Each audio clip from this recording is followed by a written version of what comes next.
Magandang hapon sa inyo lahat. Ito nga pala ay naggawa na ako. Nagpasobra na ako ng ganito. Ito po ay ginawa kong mga kasama nito is for Predator, mini Predator airgun. At yung H2O po ang kalimitan ng ginagamitan itong ganito. H2O at saka doon sa mga kaparehas niya ng setup. May mga Predator naman na ready for regulator. So ayun, ang ginagawa natin doon is power plenum bago tayo maglagay ng regulator kasi medyo maliit yung kanyang plenum. So nag-a-add tayo ba? Pero kapag gagamitan siya ng tank na mas malaki, kailangan natin ng offset pa rin. Ganito pa rin. Kaya lang, same ng thread ng regulator ang ginagawa natin. Ito ay ginawa ko na rin para sulit yung pagpapasobra. Ito po ay pwede sa Armscore, pwede sa, hindi Armscore, pwede sa Nimrod, Taurus, at doon sa iba pang hammer type na makakapal yung tubo, kaya po pwedeng i-thread. Ang Armscore na iti-thread din, pero mas malaki ang ginagamit. Meron din po tayo dyan. Nagpasobra na rin ako. Mas malaki ang thread nun. Ngayon, sa mga gustong magpagawa sa atin ito, ayan, para doon sa Predator, o yung mga Predator na ready for regulator, pwede tayong gumawa rin ng offset para doon, para mas malagyan ng mas malaking tank, para sulit. Kasi ang Predator ay talagang ginawang medyo mabigat, kaya kailangan mas maganda kahit mabigat. Yung tank natin ay mas malaki, kahit mas mabigat, mas malaki naman. So ito ay mayroon na rin malaki na rin yung bukana. Ayan, no? Ito ay pwede na pagsuksukan ng spring, yung loob. Makikita niya, 8 mm na siya. So, pwede na isuksok dyan din yung inyong mga valve spring. So, ito, may regulator siya, 3,000 PSI maximum. Kalimitan nilalagay dyan is 1,500, so kalahati. Ang gandang tingnan kasi kalahati siya. Unlike doon sa 5,000 PSI na maximum, kukunti lang ipinapalo. Nasa 1/4 lang ganyan, 1/4, 1/3 ganyan.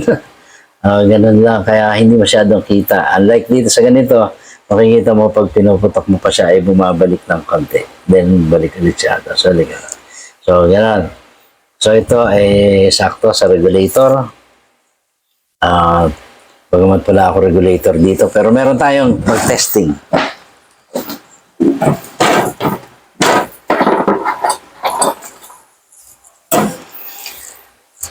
So ito, doon sa mga gumagamit ng unreg, pang isda, ayan. Same ng regulator ang thread niya. Kung kasi nyo, G1 hub. Ayan na. So ayan, kita nyo, sakto-sakto. Tibay niya. So, yan, oh. So, di ba? So, ganun yung, ganun natin. Pinasobra natin ngayon para meron na, pagka meron na gano'n, immediately, diretso. At hindi na ako masyado mapapagod sa pag magmamadali ako. Minsan kasi nandun ako sa pick-up location natin. Doon kung saan pinipick up yung ating mga ano. Kaya, ngayon, ito, nagpasobra na ako para sure tayo. So, yung may mga gustong mag-upgrade ng kanilang mga Nimrod, ng kanilang Taurus, yan, A2K, yan, kasya yan. Iti-thread nyo lang yung A2K ng, ito yung reference. So, hanggang dito na lang. Maraming salamat po ulit sa inyong lahat. At salamat sa inyong pagtsatsaga sa panonood sa ating mga video, pagsuporta sa akin. Maraming salamat po sa inyong lahat. Tayaan nyo, makakabawi din ako sa inyo. Gagawin natin ang yung mga video puro testing kasi gumagawa tayong barrel. So, matesting natin yung mga barrel na yan.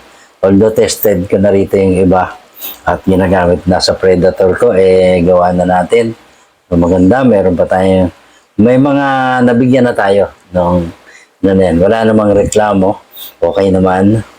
Wala nagpapasakit ng ulo ko.